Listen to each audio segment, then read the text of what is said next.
चंद्रमा के बारे में तो आप सब जानते ही हैं, जो कि हमारे पृथ्वी का एकमात्र प्राकृतिक उपग्रह है। पृथ्वी के सबसे नजदीक दिखने वाला ये चंद्रमा हमसे 3,84,403 किलोमीटर दूर है। चांद पर सबसे पहले मनुष्य ने 20 जुलाई 1969 को अपना पहला कदम रखा था और यह साबित कर दिया था कि वह बस अब इसी दुनिया तक सीमित नहीं है, बल्कि अपनी पहुंच दूसरी दुनिया में भी बना चुका है। चांद पर सबसे पहला कदम रखने वाले व्यक्ति का नाम नील आर्मस्ट्रॉन्ग था। वैज्ञानिकों ने चांद की खोज और उसके बारे में जानकारी हासिल करने में कोई भी कसर नहीं छोड़ी। लेकिन जब बात चंद्रमा की जाती है तो हमारे जहन में भी कई प्रश्न उठते हैं, जैसे कि चंद्रमा का जन्म कैसे हुआ, चंद्रमा किन चीजों से मिलकर बना है, क्या चंद्रमा पर जीवन संभव है, और हर रोज रात में आसमान में चमकने वाला ये चंद्रमा अगर एक दिन अचानक से आसमान से गायब हो जाए तो। हेलो एवरीवन, मैं आकृति अग्रवाल आज आपके सामने एक नया वीडियो लेकर उपस्थित हूँ। आज के वीडियो में हम बात करेंगे चंद्रमा के बारे में और साथ ही बात करेंगे चंद्रमा की उत्पत्ति और उससे जुड़े तथ्यों और रहस्यों के बारे में। तो बिना देर किए वीडियो को शुरू करते हैं और जानते हैं चंद्रमा की उत्पत्ति के बारे में। अगर बात करें चंद्रमा की उत्पत्ति की तो ऐसा माना जाता है कि आज से लगभग 4.5 बिलियन साल पहले मंगल ग्रह के आकार का एक ग्रह, जिसका नाम थिया था, वह ग्रह गुरुत्वाकर्षण बल की वजह से पृथ्वी से टकरा गया, जिससे पृथ्वी के अवशेष, जो कि उसी भीषण टकराव के कारण अंतरिक्ष में बिखर गए।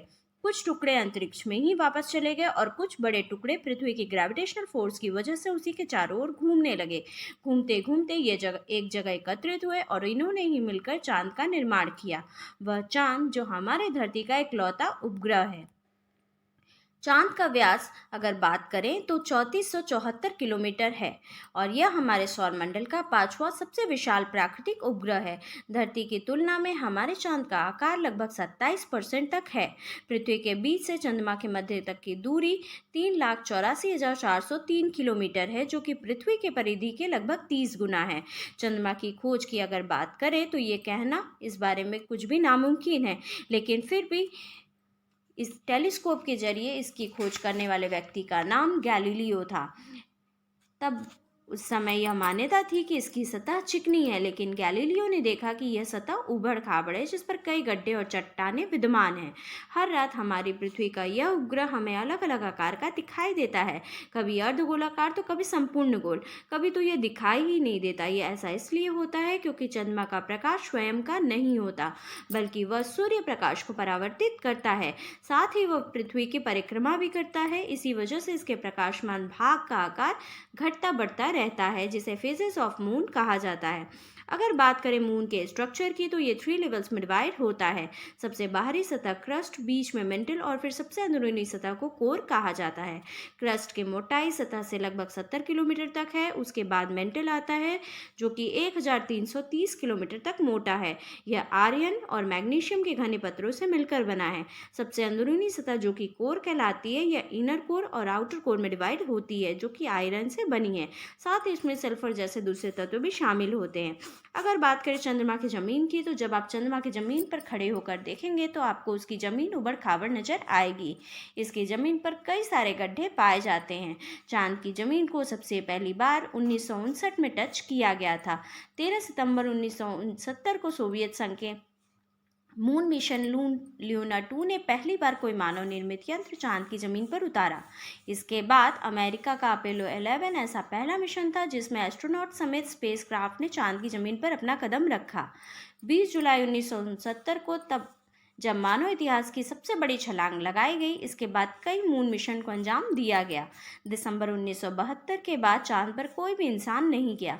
चांद पर खड़े होकर ऊपर की ओर देखने पर हमारा खूबसूरत ग्रह पृथ्वी दिखाई देगा। चांद पर नील आर्मस्ट्रॉन्ग और उसके साथियों के कदमों की छाप आज भी मौजूद है, क्योंकि वहां पर हवा न होने की वजह से यह निशान कभी भी मिटते नहीं। जब अंतरिक्ष एजेंसियों के यान चंद्र से उतारकर पृथ्वी पर वापस लाए गए तो वे अपने साथ चंद्रमा के जमीन की कुल मिलाकर 296 चट्टानों के टुकड़े साथ लेकर आए थे, जो वजन में लगभग 382 किलोग्राम भारी थे, ताकि भविष्य में इन पर शोध करके चांद के बारे में और भी ज़्यादा विस्तृत जानकारी को इकट्ठित किया जा सके। अभी कुछ साल पहले तक यह माना जाता था कि चांद के पास कोई भी अपना वायुमंडल नहीं है, लेकिन नए रिसर्च के दौरान पानी की खोज से यह अनुमान लगाया गया है कि इसके पास अपना एक पतला सा वायुमंडल भी उपस्थित है। अगर बात करें चांद पर दिन और रात की तो चांद को पृथ्वी का एक चक्कर लगाने में करीब 27.3 दिन का समय लगता है और अपने अक्ष पर भी एक चक्कर लगाने में इतना ही समय लगता है। यही वजह है कि हमें चांद का एक बार में एक ही भाग नजर आता है, दूसरा भाग हमेशा छिपा रहता है।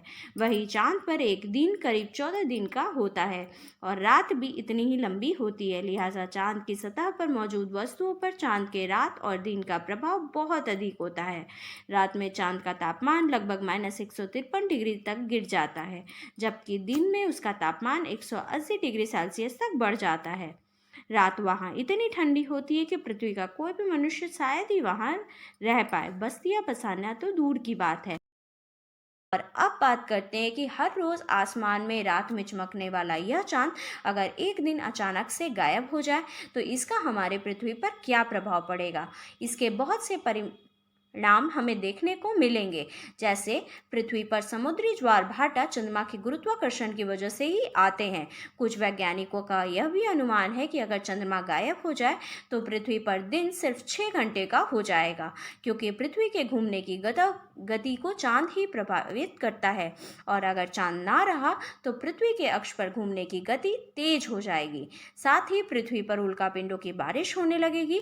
जो उल्कापिंड चांद पर गिरते रहते हैं वो पृथ्वी पर गिरने लगेंगे। समुद्र में उठने वाली लहरें शांत हो जाएंगी। इससे पूरी पृथ्वी पर मौसम परिवर्तन भी होने लगेगा, क्योंकि सूर्य और चांद के ग्रेविटेशनल फोर्स की वजह से ही समुद्र में लहरें उत्पन्न होती हैं।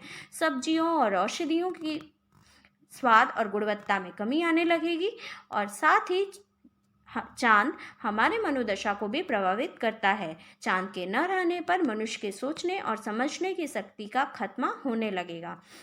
आज के वीडियो में बस इतना ही। For more such interesting video like and subscribe my channel. Thank you. Bye bye.